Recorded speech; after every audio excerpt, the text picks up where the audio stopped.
California has become a squatter's paradise and a nightmare for anyone who owns property. But a new law in Florida may show us how we can fix this problem. Coming up, I'll tell you what Florida did and how California needs to follow suit, and how we are fighting to get it done.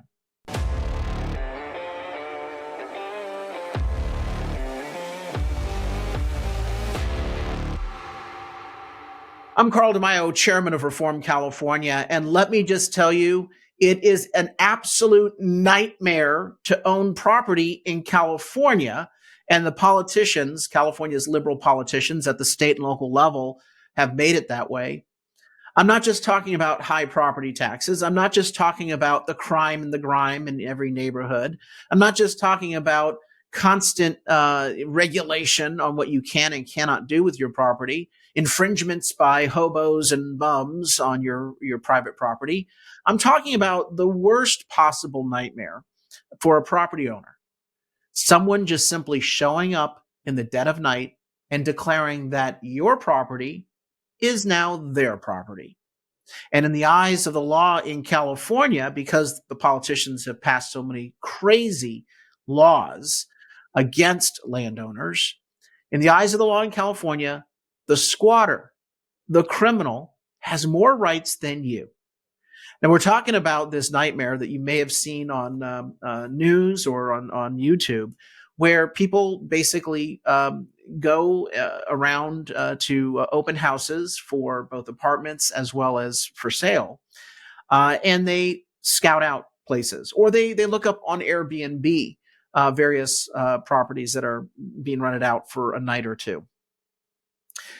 They find vacant properties or these properties that are for sale or for rent, and they just simply show up. They then declare that they're not moving. The owner, the rightful owner, shows up and says, "What the hell are you doing here? You're trespassing. Get the hell out. I'm calling the police." And the squatters know California's crazy laws better than the landlords do or the property owners do.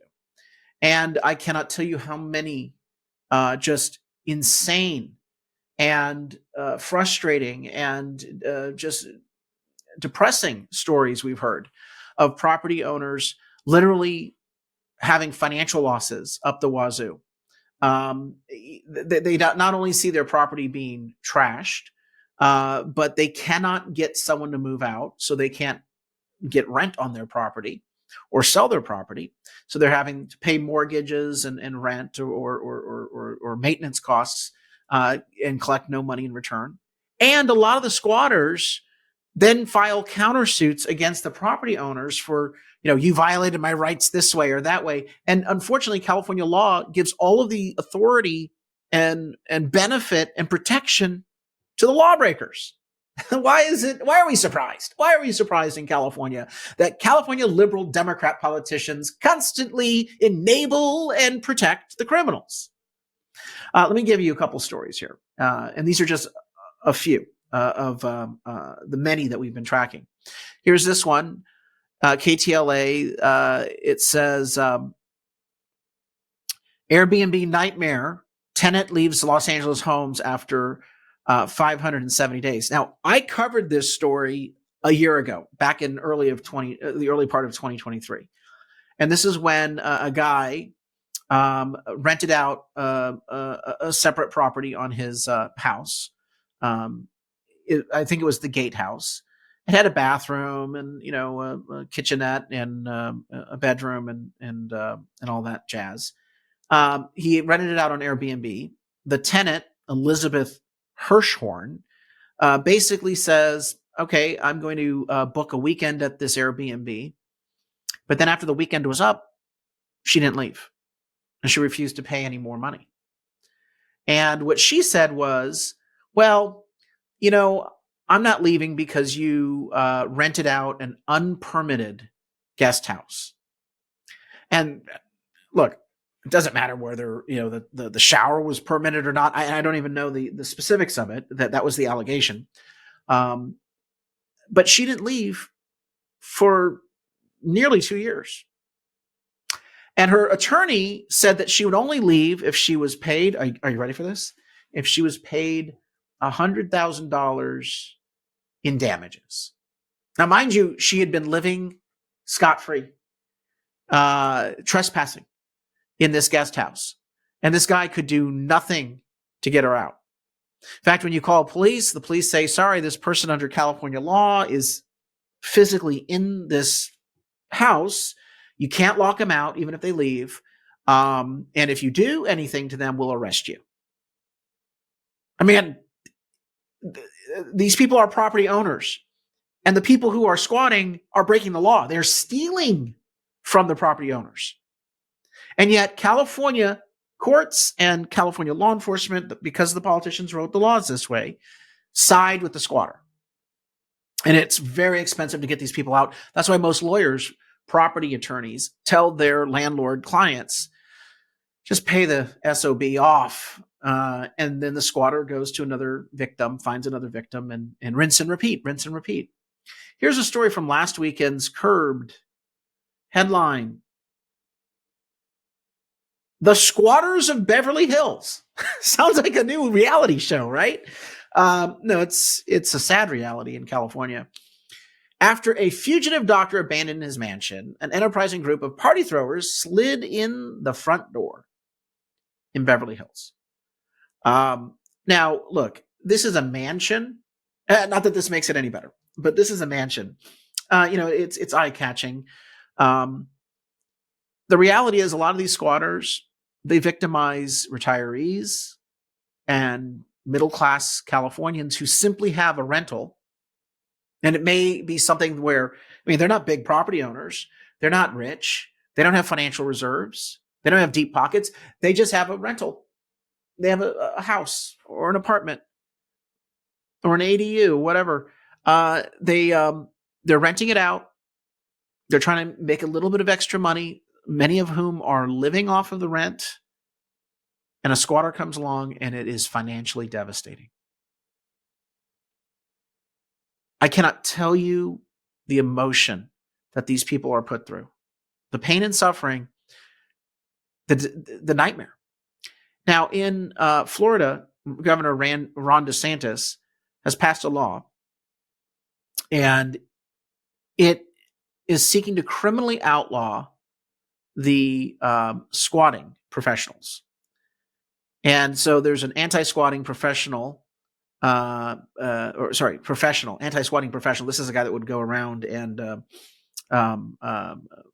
help people get people out of their property. So here's the state law. It is banning the ability for unwanted house guests to stay as long as they want. The professional squatter, anti-squatter, he's a squatter remover, says that he hopes more states will follow suit. Flash Shelton. He first encountered squatting individuals when they made themselves at home at his mother's California house. There it is. Comes right back to the squatting capital of the universe, the state of California. So his mother had a house. His father died. Squatters came in. Police informed him that their hands were tied on the criminal justice level. Evicting squatters would have to be a civil court matter. Quote, I decided to break the laws down and figured out if they could take the house, I could take a house. And I got my squatters out in less than a day. And I decided to devote the attention I was getting from my YouTube channel to do something good. He founded a group called United Handyman's Association. I announced a year ago I was going to fight for the squatter law change, and then I opened up Squatters Hunters to help homeowners get rid of their squatters. Oh, it's like getting rid of rodents. Yes, I consider these people rodents. They infest your property. Very damaging and very hard to remove and very icky. Florida's law, he said, was a good step in the right direction. What does Florida's law do?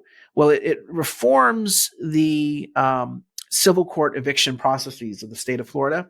It allows police to arrest squatters who cannot produce a lease or proof that they are actually paying rent. This is a big deal because when you are able then to show that someone is not compensating the owner of a property, then you can get police assistance. Squatters sue Good Samaritan, trashes property after you allowed temporary free stays. This is a story of a guy who was in Georgia, and he ran a nonprofit. He just distributed aid and food and some housing to the needy. And these folks decided to sue him, um, saying that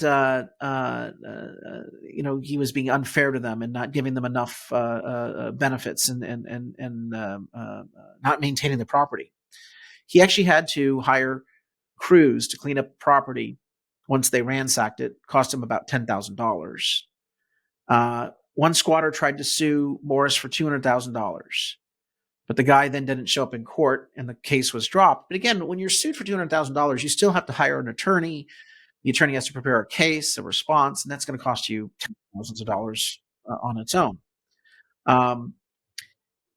This guy had an issue with squatters because an eviction moratorium was put in place by liberal Democrat politicians in the city of Atlanta. And so here is a situation where Florida doesn't want people to have that same situation happen to them in their state. So they enacted the ability to not only remove squatters, but prohibit these nuisance suits that squatters often threaten homeowners with. And they're always doing it because they want to stay as long as they can, but they also want a cash payout. It's not just about taking someone's property and stealing the use of their property and trashing it. It's about getting a payday on the way out. They create such a nuisance that people are like, I'm just going to pay them to, get them out of my house and get my house back before more bad stuff happens. So I think we need an anti-squatting law here in the state of California. First, we need to have a constitutional amendment in the state constitution if necessary, prohibiting any anti-eviction ordinances. Because if someone enters into a contract with you and doesn't perform the contract, there should never be a universal blanket eviction moratorium ever again. It was done during the 2000 so-called pandemic.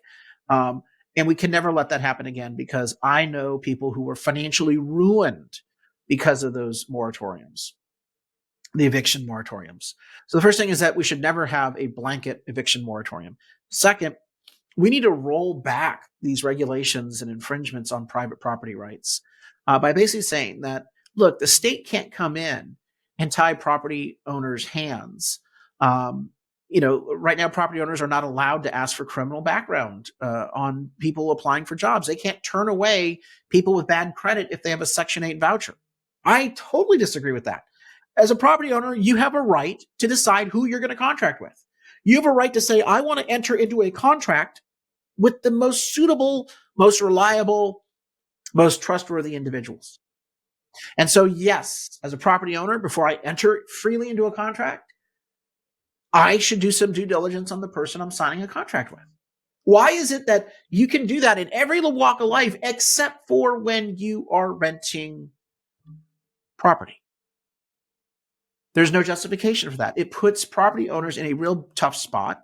It increases the cost of rent because landlords are going to have to add more money to the cost of an apartment or a house, because you never know what you're going to get because your hands are tied in the state of California. And of course, we have to enact the same anti-squatter rules that Florida just enacted and allow law enforcement to arrest these criminals and drag them out. And criminals would be a polite word, because this is just disgusting how these people abuse the system to go and steal from others and create just nightmares. At Reform California, we're going to be pushing forward to try to protect private property rights in the state of California, both at the state and local level, because this is both a state and local challenge. And that's why we're going to need your help.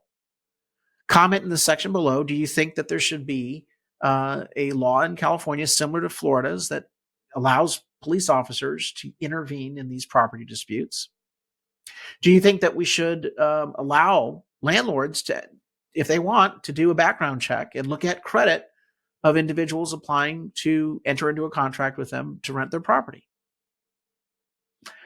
We need to make sure that people understand that there is no free lunch, that landlords are not some rich group of people. 98% of landlords are small landlords. They have less than two properties or less. So we're not talking about the big giants. The big giants actually don't mind extra regulation because they just absorb it and they pass on the cost to everyone else. It's the small landlord, the small property owner that has 1 unit or 2 units that they're managing or renting out for a little extra income. That's who's going to get devastated. And if you take that piece out of the whole real estate market, you're going to see higher prices for everyone. And then again, government comes along and says, oh, wow, we created this crisis. Now let's give out free money and see what happens now. It's just a disaster. But we need to address this by electing thoughtful property rights supporters to local government and the state government. So check out our website, reformcalifornia.org, reformcalifornia.org, because we want to bring an anti-squatter law to the state of California.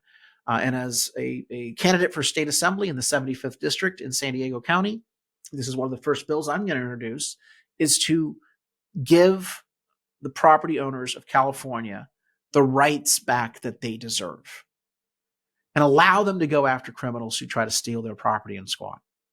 Until next time, Carl DeMaio, Chairman of Reform California. Help us break through the censorship of the liberal media. Like this video, subscribe to this channel, and smash that notification button so you can stay up to date on all the developments in California news and politics.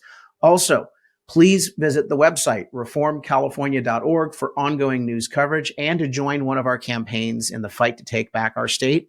If you can, please sign up as a volunteer or chip in a contribution.